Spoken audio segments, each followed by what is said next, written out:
بسم اللہ الرحمن الرحیم۔ السلام علیکم، میں ہوں محمد عثمان اور آپ دیکھ رہے ہیں پروگرام حرف راز اور مقبول جان کے ساتھ۔ ناظرین، آج کی سب سے بڑی خبر مقبوضہ کشمیر سے موصول ہوئی، جہاں حزب المجاہدین کے چیف آپریشنل کمانڈر ریاض نائکو اپنے 3 ساتھیوں سمیت شہید ہو گئے۔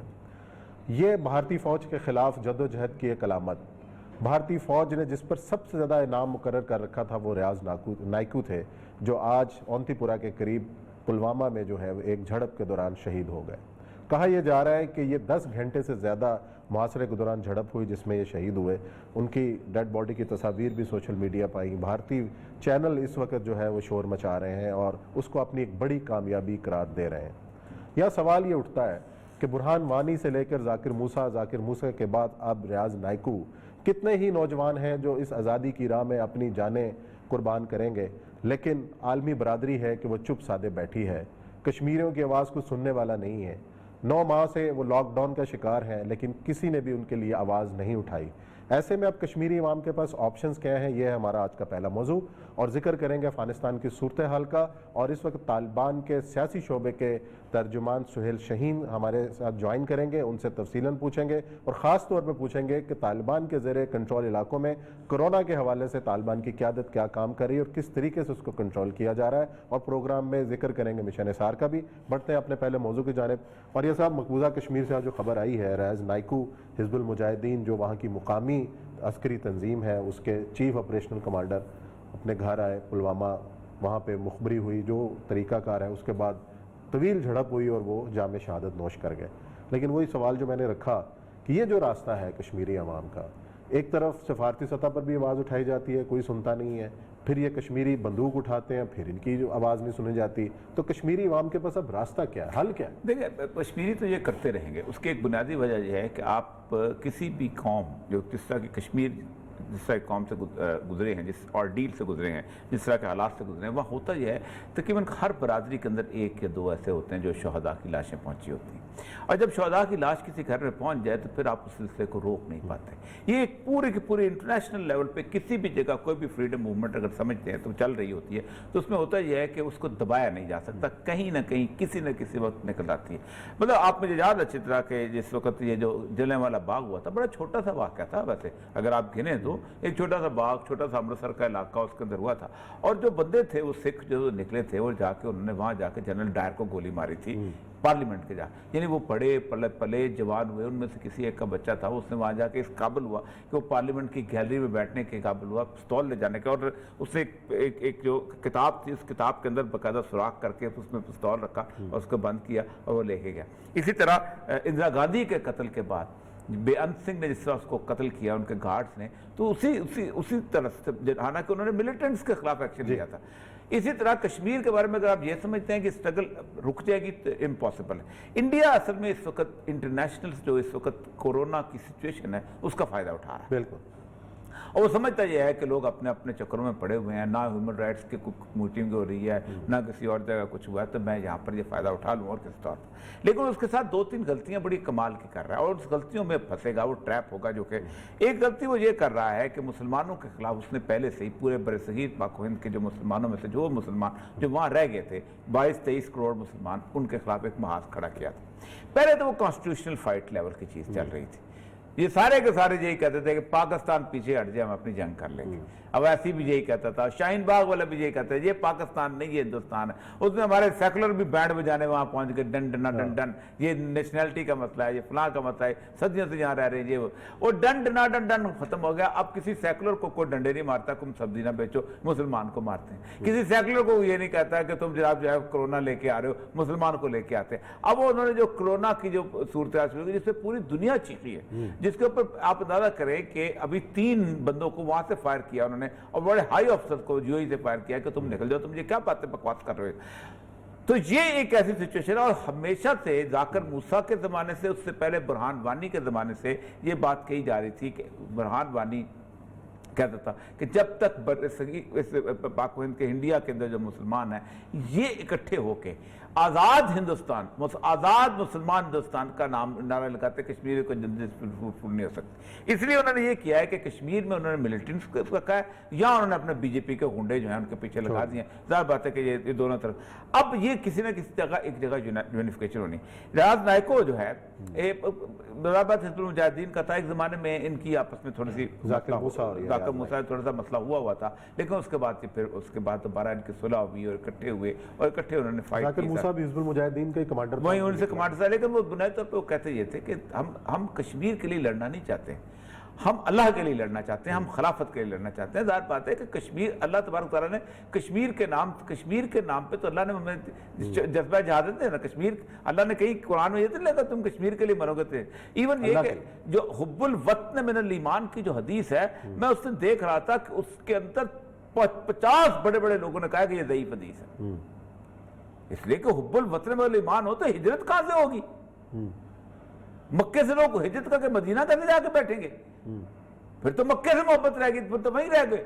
تو اتنی ضعیف حدیث ہے اس کے، وہ تو انہوں نے کہا تھا کہ نہیں ہم کشمیر. اسی لیے آپ اندازہ کریں اس دفعہ نوائے افغان جہاد جو ہے، جو القاعدہ کا بہت بڑا میگزین تھا، وہ ختم ہو گیا ہے اور نوائے غزوہ ہند جو ہے اس کا ایڈیشن آ گیا والا. اچھا. اور وہ اس وقت چھپ چکا ہے کہ جو مرکز ہے وہاں سے شفٹ ہو کے بھارت چلا گیا. اب.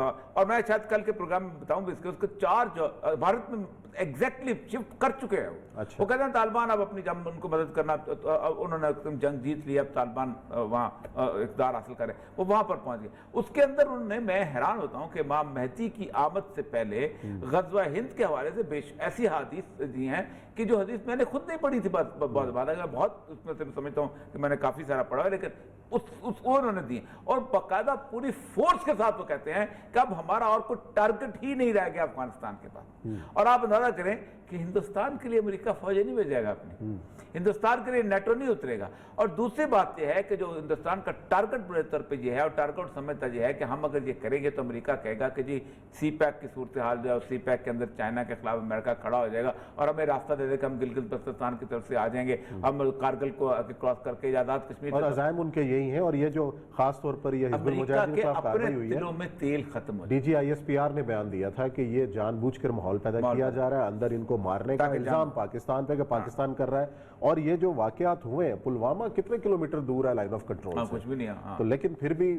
جو ان کا بھارت کا میڈیا ہے اور بھارت کی قیادت ہے، وہ ہر چیز کا الزام پاکستان، حالانکہ یہ تو ان کے اپنے بیسیکلی نارتھ میں جا کے آتا ہے پلوامہ کا جو علاقہ. ہاں ٹھیک. لیکن میں کہہ رہا ہوں کہ یہ سارے کا سارا جو سینیریو بن رہا ہے، اس سینیریو کے اندر آخری جو ہندوستان کے پاس راستہ رہ جائے گا وہ جو ہوگا پاکستان پہ حملہ کر دیا جائے. اور وہ انہوں نے کئی پلان میں شامل بھی ہے کہ جولائی یا جون کے اندر کسی طور پہ حملہ کر دیا. لیکن مجھے سمجھ نہیں آتی اصل میں، جب کسی آدمی کی عقل ضائع ہو جاتی ہے تو 2-3 کام بڑے کمال کے کرتا ہے. ایک تو یہ کام کرتا ہے کہ اپنے پبلک کو جنگ سے پہلے ہوسٹائل کر لیتا ہے. دنیا میں آپ مجھے بتائیے کہ اگر گجرات، سیالکوٹ، لاہور اور یہ جو علاقے ہیں جو بارڈر کے ساتھ ہیں، اس علاقے میں آپ لڑ رہے ہوں عوام کے ساتھ اور انڈیا آپ پہ حملہ کر لے، تو آپ جہاں اپنے فورسز کیسے موو کرو گے؟ آپ خود سوچتے ہیں وہ جموں سری نگر سے شروع ہو جائے، آپ کارگل سے شروع ہو جائے، اوپر سے کارگل سے آتے ہوئے آزاد کشمیر کے ساتھ سارے ڈسٹرکٹ سے ہوتے ہوئے، سوپور سے ہوتے ہوئے نیچے آتے ہوئے آپ جموں پہ آ جائیں. جموں کے بعد جموں تک تو آپ تو ہو گئے، جموں تک تو آپ کشمیری لڑ رہے ہیں. چلو آپ وہاں نے اپنے جنگ نہیں چھیڑی، ٹھیک. آپ نیچے آ جائیں. آپ مجھے بتائیے پنجاب کتنا آپ کے ساتھ ہے اور کتنا ساتھ دے گا آپ کا اور کہاں تک ساتھ دے گا؟ لیکن اصل مسئلہ بنیادی طور پر وہی بن چکا ہوا ہے کہ اس وقت ایک خمار ہے، عقل ماری گئی. عقل کے اندر ایک تصور جو ہوتا ہے. لڑائی ایسی نہیں ہوتی. جس وقت بالاجی باجی راؤ نکلا تھا نا پورے انڈیا پہ قبضہ کرنے کے لیے، آپ اندازہ کہ انڈیا پورے پہ انہوں نے قبضہ ایک قسم کا کر ہی لیا تھا. تو خمار یہی تھا کہ ہم جا کے دلی کے تخت پہ قبضہ کریں گے اور ہم چندرگپت موریہ کی حکومت قائم کریں گے. جس وقت بیلجیم میں آخری جو ایک لڑکا نکلا ہے جو 12 سال کی عمر کا تھا، تو اس نے کہا میں بھی صلیبی جنگوں میں حصہ لوں. تو اس نے ایک بہت بڑی رتھ بنائی تھی، اس کے اوپر حضرت عیسیٰ کے سیدہ مریم کی تصویریں تھیں اور اس کے اندر وہ ایک کرتا تھا. 4 لاکھ بچوں کو، ٹین ایجرز کو لے کے مالٹا پہنچ گیا تھا. یہ جو ریلیجس فنیٹسزم قومیت کے ساتھ نتھی کھاتا ہے نا، کہ اور انڈیا کا تو ریلیجس فنیٹزم قومیت کا اتنا نتھی کھاتا ہے کہ بر صغیر پاک و ہند پورے کا پورا ایک بنیادی طور پر مقدس سرزمین ہے، اس مقدس سرزمین سے کسی اور کو نکالنا ہے۔ تو کشمیریوں کو جدوجہد میں سمجھتا ہوں کہ اللہ تبارک تعالیٰ کے فضل کرم سے بہت جسے کہتے ہیں فروٹس حاصل کرنے والی ہے۔ شہادت ہے، ہمیں شہادت پہ انعام ملتا ہے۔ شہادت بنیادی طور پر اعزاز کی بات ہے۔ دیکھیں ایک بات ہے، زندگی میں انسان کی لکھی بھی یہی ہے، اتنی ہوتی ہے، اس سے زیادہ ہو نہیں سکتی۔ اور وہ اگر وہ شہید ہو گیا اور چلا گیا تو اللہ تبارک و تعالیٰ اس سے بڑا اس کو کیا اعزاز دے سکتا ہے کہ اس نے شہادت کی موت اس کو۔ اللہ کہتا ہے وَلَا تَقُولُوا لِمَن يُقْتَلُ فِي سَبِيلِ اللَّهِ أَمْوَاتٌ، مت کہو ان کو مردہ جو اللہ کے راہ میں مارے جائیں، وَلَٰكِن لَا تَشْعُرُونَ، تمہیں شعور نہیں ہے، تمہیں شعور نہیں۔ وہ کہتے ہیں بَلْ أَحْيَاءٌ، زندہ ہیں، نحن نرزقکم، ہم ان کو رزق دیتے ہیں۔ جہاں اللہ رزق دے رہا ہو، اللہ ان کو زندہ رکھ رہا ہو، تو کیا آیات ہوگی اور کیا ہوگی۔ یعنی آپ اندازہ کریں جو سورہ یاسین کی وہ آیات آتی ہیں جس میں وہ ایک تو اللہ نے 2 پیغمبروں کو بھیجا اور ایک اس کے ساتھ بھیجا، تو ایک اور شخص جو ہے ان کے ساتھ وہ گیا اور وہ اس نے کہا کہ کیوں تم ایسا کرتے ہو، تو انہوں نے شہید کر دیا۔ وہ شہید کرنے بعد وہ اوپر جب اس کی فضا روح بلند ہوئی تو اس نے اپنی قوم کو مخاطب کر کے کہا قَالَ يَا لَيْتَ قَوْمِي يَعْلَمُونَ بِمَا غَفَرَ لِي رَبِّي وَجَعَلَنِي مِنَ الْمُكْرَمِينَ۔ اور میں ان کے مزار پہ گیا ہوں، وہاں پر ہے ترکی میں عرفہ کے پاس ایک جگہ ہے، اس جگہ مزار ان صاحب کا مسجد ہے، اس مسجد کے کونے میں چھوٹی سی قبر ہے۔ مسجد کے اندر داخل ہوتے ہوئے آپ ایسے لگتا ہے کہ آپ کسی جنت کی خوشبوؤں کے حالے میں آ گئے۔ ایسی کیفیت اللہ نے دنیا میں نشانی کے طور پر۔ تو نیکوں کا جو ہے وہ تو انجام اللہ کے جیسے ذاکر موسیٰ کا تھا، جیسے برہان وانی، سب وہ لوگ ہیں۔ اور دوسری بات یہ ہے کہ کشمیر کے بھی لڑتے تھے تو بنیادی طور پہ ایک بات ضرور کہتے تھے کہ ہمارا رشتہ جو ہے وہ یہ ہے لا الہ الا اللہ۔ اور پاکستان سے بھی، پاکستان کے لیے بھی لڑنا جو ہے بنیادی طور پر شہادت کا لڑنا ہے، اس لیے کہ دنیا کے 199 ممالک کے اندر کوئی اور ملک ایسا نہیں ہے کہ جس کی پیشانی پہ یہ لکھا ہو کہ یہ ملک جو ہے یہ اللہ کے لیے بنا تھا اور یہ ملک اللہ کا ہے، اور اس ملک میں اللہ کا قانون نافذ نہ کریں، یہ ہماری کمزوری ہے۔ وہ اللہ تعالیٰ ہم سے قیامت دن پوچھے گا، ہر حکمران سے پوچھے گا، ہر حکمران سے، 1947 سے لے کے عمران خان تک ہر ایک سے پوچھے گا۔ اس لیے کہ اگر آپ سمجھتے ہو کہ آپ کی اکنامک ریوائول آپ کی سب سے زیادہ امپورٹنس ہے، آپ کی ترجیح جو ہے آپ کی لوگوں کو سزا دینا ہے اور آپ کی ترجیح اللہ کے قانون کو نافذ کرنے کے نہیں ہے، تو عمران خان صاحب آپ سے کیا سمجھتے ہیں؟ آپ ان لوگوں میں یقیناً کٹہرے میں کھڑے ہوں گے اور بہت بری طرح کھڑے ہوں گے۔ اسی طرح نواز شریف کھڑا ہوگا، اسی طرح زرداری اور بے نظیر کھڑی ہوگی، سب وہ لوگ کھڑے ہوں گے کہ جو کلمہ طیبہ پڑھتے ہیں اور جنہوں نے اس آئین پہ حلف اٹھایا ہے کہ ہم کوئی آئین قانون ایسا نافذ نہیں کریں گے جو کہ اللہ تبارک اس کے خلاف ہو، اور اس کے بعد آپ نے سارے قانون نافذ کیے، تو اللہ تبارک و تعالیٰ تو حکمران جو اس طرح کا ہوگا تو اللہ کے رسول کہتے ہیں کن چھری سے سبا کر دیا گیا۔ تو کشمیریوں کا بھی ہمارے ساتھ رشتہ وہی ہے جو کہ رشتہ جو ہے لا الہ الا اللہ محمد رسول اللہ کا ہے۔ اللہ تعالیٰ ان کی مغفرت کرے اور اللہ تعالیٰ ان کو جو اعزاز جو ہیں اعلیٰ ترین اعزاز جو ہیں وہ دے، یہ بڑی کمال۔ اب اصل میں ایک اس اچھا دوسرا بھارتی عزائم پہ آ جائیں جو خاص طور پر بات ہو رہی ہے، شہین صاحب ذرا جوڑنا چاہتا ہوں۔ کشمیریوں سے میری بات ہوتی تھی آج سے کچھ سال جب جس مذاکرات، تو کہتے تھے ہم یہ سمجھتے ہیں کہ ہم ایک ملک پار طالبان سے ہمارے جو ہیں ہم امیدیں وابستہ کیے ہوئے، کیونکہ ہم سمجھتے ہیں کہ ہمارا جتنا کھل کے ساتھ طالبان دیں گے کوئی اور نہیں، کیونکہ پاکستان ڈپلومیٹک لیول پہ، وہ اقوام متحدہ سفارتی لیول پہ پاکستان کرتا رہے۔ ظاہر بات ہمیں زندگی شروع میں سفارتی یا دستوری جدوجہد کے خواب دکھائے گئے ہیں، لیکن وہ سمجھتے ہیں۔ مجھے لگتا یہ ہے کہ جس دن جیسے القاعدہ وہاں شفٹ ہو گئی ہے، انہوں نے افغانستان چھوڑ کے آسام میں اپنا ہیڈ کوارٹر بنا دیا، آپ روز ان کی تقریریں آتی ہیں آج کل، آپ کو پتہ ہے انڈیا سے روز ان کی کسی بھی آپ اس وقت القاعدہ کی جو الامارہ سائٹ پہ چلے جائیں کسی اور سائٹ، روز ان کی تقریریں آتی ہیں، ان کے جو بڑے بڑے لیڈرز ہیں، اور وہ باقاعدہ بتاتے ہیں کہ کہاں ہمارے لوگ ہیں، اور وہ کہتے ہیں کہ ہم تو کھل کے تم سے لڑیں گے، اور وہ ان کے ہاں وہ سمجھتے ہیں کہ اس وقت رائپنڈ فورس بن چکی ہے۔ اب صورتحال یہ ہے کہ اس طرف جو افغان طالبان جس وقت آئیں گے تو طالبان کی صورتحال یہ ہے کہ وہ جو ہیں وہ ایک حکومت قائم کریں گے۔ اصل مسئلہ یہ ہے کہ جو گالی ہمیں پڑتی تھی نا القاعدہ کی کہ پاکستان میں القاعدہ، اب گالی انڈیا کو پڑے گی، بھارت ایکسپورٹ اب بھارت ایکسپورٹ کرے گا القاعدہ۔ چلیں جی، اور یہ سب دیکھتے ہیں، اللہ تعالیٰ کشمیری عوام کی مشکلات آسان کرے، ان تمام شہداء کی شہادت قبول کرے۔ ناظرین لیتے ہیں بریک، اور بریک کے بعد آئیں گے اور ذکر کریں گے افغانستان۔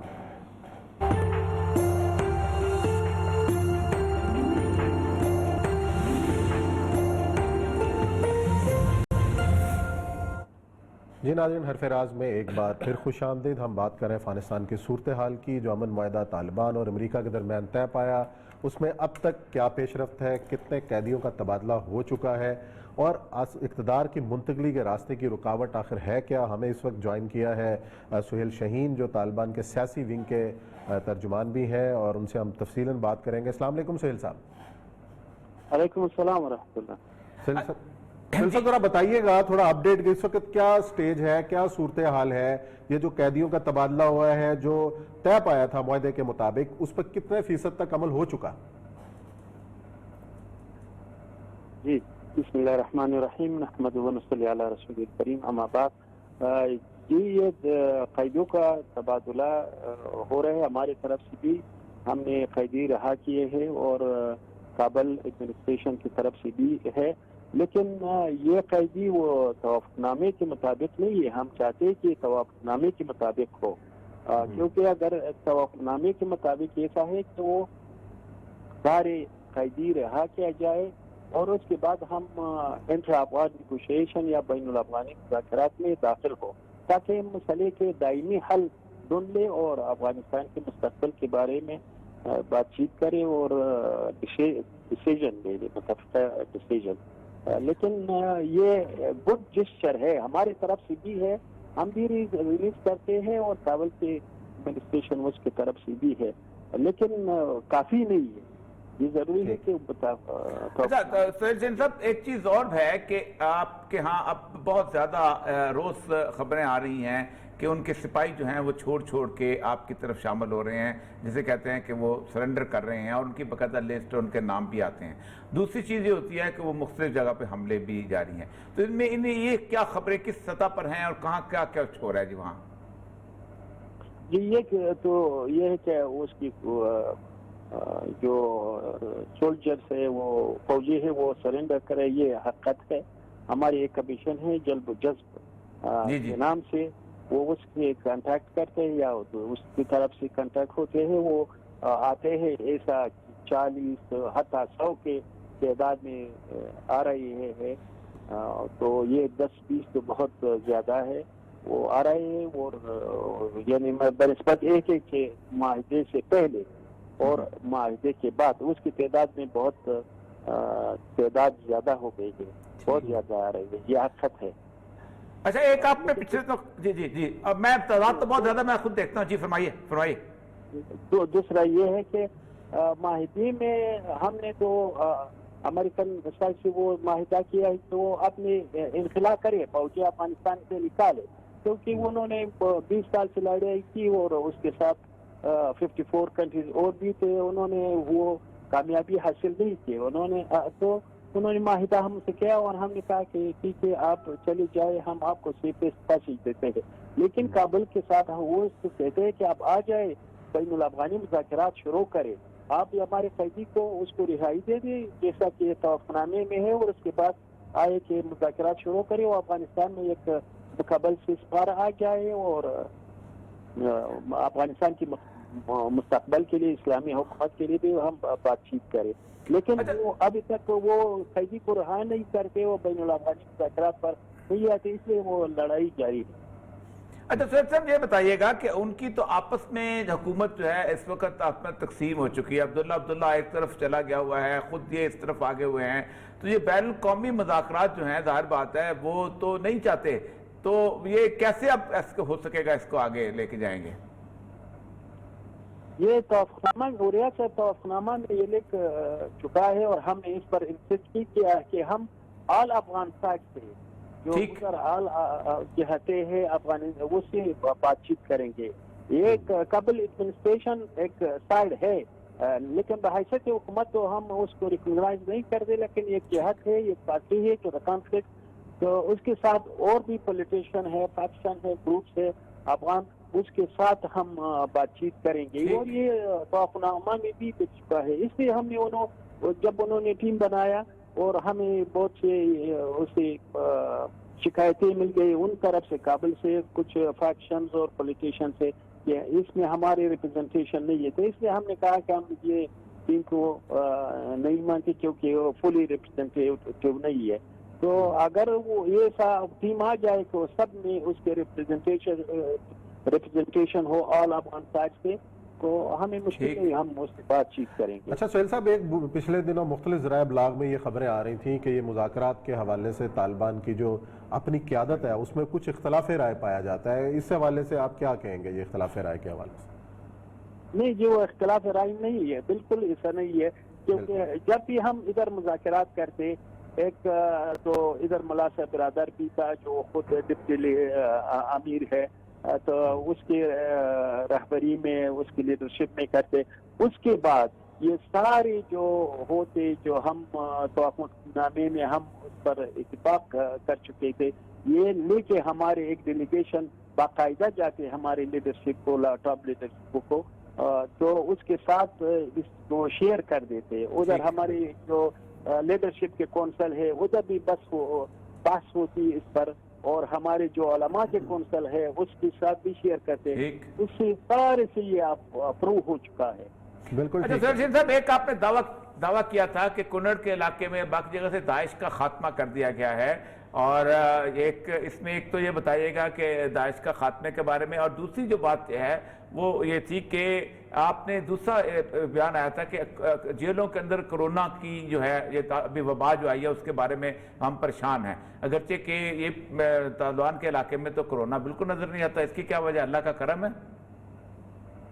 جی، ایک تو کنڑ میں وہ خاتمہ ہو چکا ہے، ہمارے ادھر بالکل ہماری پریزنس ہے، اسلامی امارت کا ادھر پریزنس ہے، وہ اس کے گھر تھا داعش کا، لیکن ہم نے اس کو ختم کیا، ننگرہار سے بھی ختم کیا ادھر، اور اس حالت میں ہو گیا کہ ہم جب ننگرہار سے ہمارے قوتیں دوسرے صوبوں سے آتے ننگرہار کو، اس میں ہم نے 140 شہید دے، کیونکہ ہمارے امریکہ کی طرف سے اس پر بمبار ہوتی، کابل کی طرف سے بھی ہوتے، لیکن پھر بھی ہم 3 محاذوں میں لڑتے تھے، یو ایس آئی جو ہم یہ کابل ایڈمنسٹریشن اور داعش کے خلاف، تو لیکن اس میں پھر کامیاب ہو گئے، ننگرہار سے بھی وہ سب آیا ہوگا اور کنڑ سے بھی۔ اور دوسرا کورونا کے بارے میں واقعی ہم نے بہت سے رپورٹس دیکھے ہیں اور مل گئے ہیں ہمیں کہ کورونا وائرس پلوچرسی میں، بگرا میں، اس جیلوں میں ہے، اس لیے ہم نے کہا کہ اور ارج کیا، اس پر ایک کال کیا کہ اس کو رہا کر دیا جائے، ٹھیک ہے، بہت کنجیشن ہے جیلوں میں، وہ رہا کر جائے، اور وہ داخل ہو چکے ہیں کورونا۔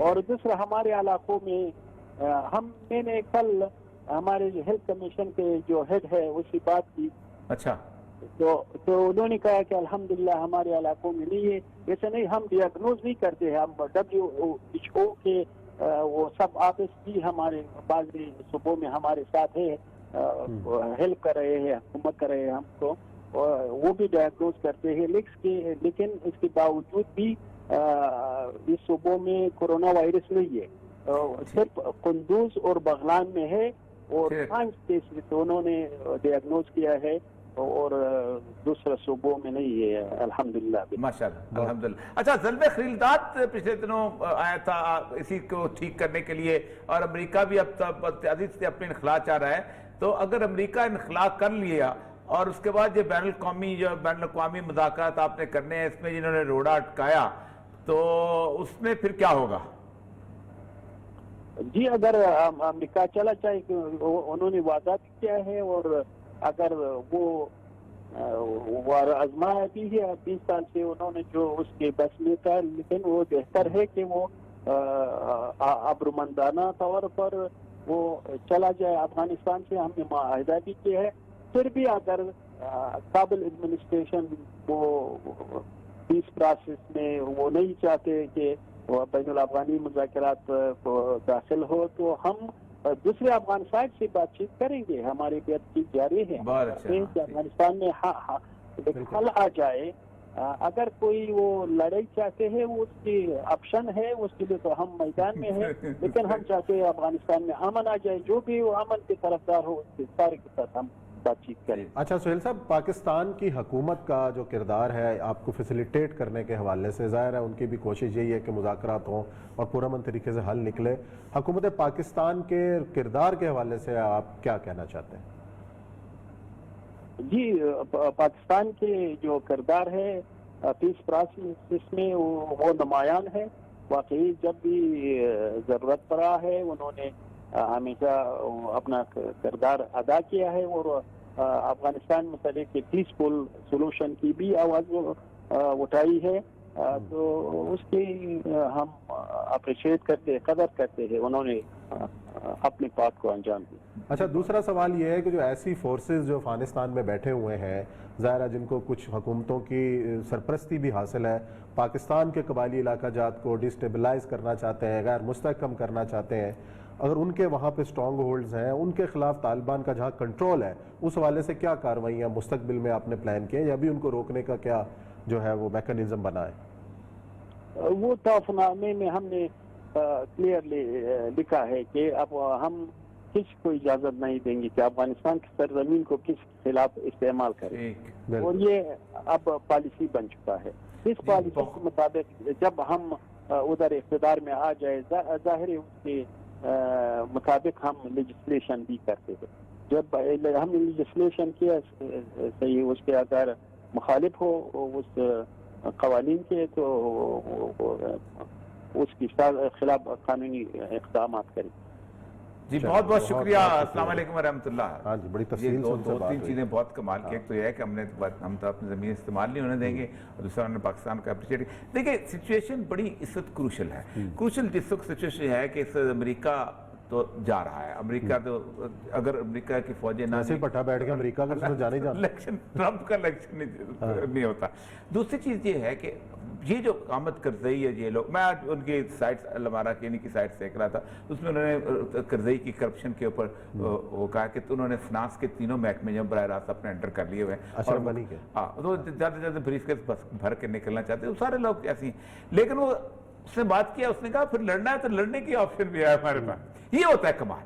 مرد مومن کا کمال کی بات ہے کہ یہ پیس ہے, ہم ان سے کرتے ہیں. اور ایک انہوں نے یہ اس لیے کہا ہے کہ آپشن ہمارے پاس ہیں.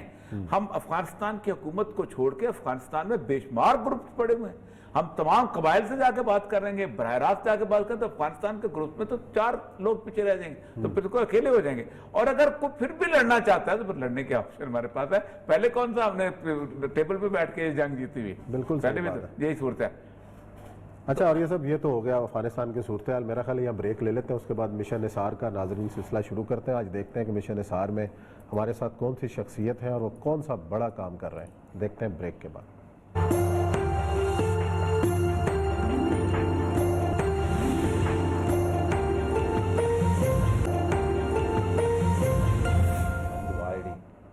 جی ناظرین, پروگرام میں ایک بار پھر خوش آمدید. ہم بات کریں مشن نثار کی, اور مشن نثار میں ہمارے ساتھ آج جو شخصیت موجود ہے وہ ڈاکٹر آصف محمود جار, اور جنہوں نے بہت کام کیا ہے خاص طور پر تھر میں بھی, اور اس آج کل کی اس وبا کے اندر بھی کرونا کے حوالے سے جو انہوں نے دوائیاں بنا رہے ہیں. ایک سیرپ خاص طور پہ انہوں نے ڈیولپ کیا ہے, امیونٹی بوسٹر, اس کے حوالے سے بھی ان سے بات کریں گے. السلام علیکم ڈاکٹر صاحب. جی وعلیکم السلام. ڈاکٹر صاحب یہ بتائیے گا, ظاہر ہے کرونا کی وبا ہے اور آپ کا سارا فوکس جو ہے وہ اسی جانب آج کل لگا ہوا ہے, تو تھوڑا سا اپنی جو ہیلتھ جو کسٹم کیئر فاؤنڈیشن جو آپ نے بنائی ہوئی ہے اس کی کچھ سرگرمیوں کے بارے میں ہمیں بتائیے گا کہ آج کل کیا کیا کر رہے ہیں. دوسرا میں ضرور بتائیے گا کہ رمضان کا وقت ہے, تو آپ کا وہ جو بہت بڑا کام تھر کا آپ کر رہے ہیں نا, کنویں کھودنے والا, اس کے بارے میں بھی ذرا سا لوگوں کو بتا دیجیے گا کہ آپ وہ کام ابھی کر رہے ہیں, تاکہ اگر کنواں تو مستقل سی چیز ہے نا جی, کورونا تو آج ہے چلا جائے گا انشاءاللہ. ہاں جی بالکل جی, بہت شکریہ. دیکھیں الحمدللہ ہم کسٹمز ہیلتھ کیئر سوسائٹی کے پلیٹ فارم سے گزشتہ 8 سال سے تھر کے صحرا کو سیراب کر رہے ہیں, اور میٹھے پانی کے ہم نے ابھی تک 850 کنویں بنوائے ہیں. ماشاءاللہ. ہاں جی, وہ ماشاءاللہ ہم نے بلا تخصیص و رنگ و نسل و مذہب کام کیا ہے. 350 کنویں ہندوؤں کے گوٹوں میں بنا کے دیے ہیں, اور اس میں ان کنووں میں اوریا صاحب نے بھی ماشاءاللہ ڈونیشن دیا ہے. چلے اللہ خیر کرے. جی جی, تو وہ ماشاءاللہ کہ تھر کے صحرا کو ہم نے بالکل سرسبز بنا دیا ہے. 100 ہم نے گرین فارم بنائے ہیں, اور ان گرین فارمز پہ 400 ایکڑ رقبے پہ یعنی میٹھا پانی بھی مل رہا ہے, سبزیاں بھی اگ رہی ہیں, اور گندم بھی پیدا ہو رہی ہے. حال ہی میں گندم کی کٹائی ہوئی ہے, ماشاءاللہ ایک فارم سے 50 من گندم پیدا ہوئی ہے. اور پھر پیاز اور سبزیاں, دوسری جانوروں کے لیے چارہ, کیونکہ تھر میں بہترین سب سے زیادہ جو کیٹل فارمنگ ہے اور ان کا ذریعہ روزگار ہی کیٹلز پہ ہے، تو ان کے لیے ہم چارہ اگاتے ہیں، سبزیاں اگاتے ہیں اور گندم اگاتے ہیں. اس سے یعنی ایک تو ان کی پیاس بجھ رہی ہے اور دوسرا غذائی ضروریات بھی پوری ہو رہی ہے. اور پھر ایک کنواں آپ بنوائیں گے اپنے پیاروں کو سالے ثواب پہنچانے کے لیے اور بہت بڑی صدقہ جاریہ کے لیے، اور ایک کنواں 50 سال تک گھر میں پیاس بجھاتا رہے گا. اور اس کا یہ صدقہ جاریہ آپ صلی اللہ علیہ وسلم کی حدیث مبارک ہے کہ بہترین صدقہ جاریہ پیاسے کو پانی پلانا ہے.